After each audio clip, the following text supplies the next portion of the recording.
สบายดีเนาะวันนี้ก็อยู่มอเตอร์เหมือนเดิมและตัวนี้เป็นของมาจากเวียดนามจากเวียดนามเป็นของลูกค้าท่านหนึ่ง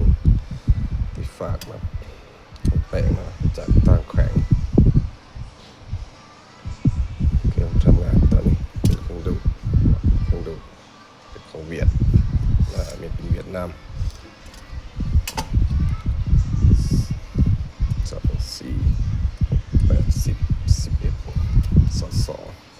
ข้างละ22ตัว TR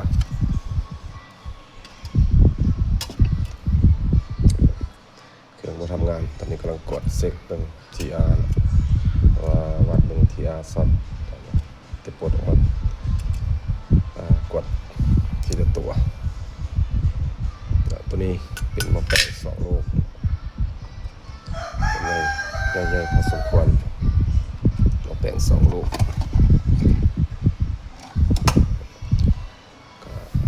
กำลังกดสอบ TR D718 เบอร์ดีD718 คือบอร์ดได้สตาร์ทของมันเรียง TR นั่นแหละ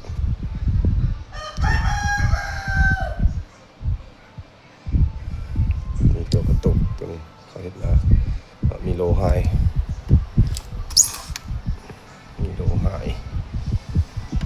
ขนาด C เลย4 ระดับก็ถือว่าแห้งพอสมควร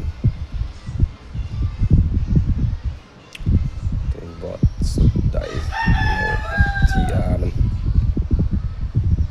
เป็น TC ธรรมดากำลังกดสอบเบิ่งว่า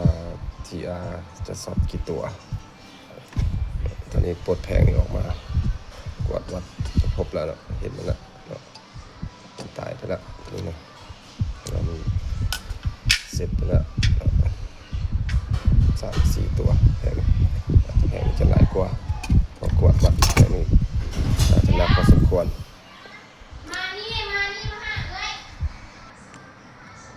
เป็นยังไงนะ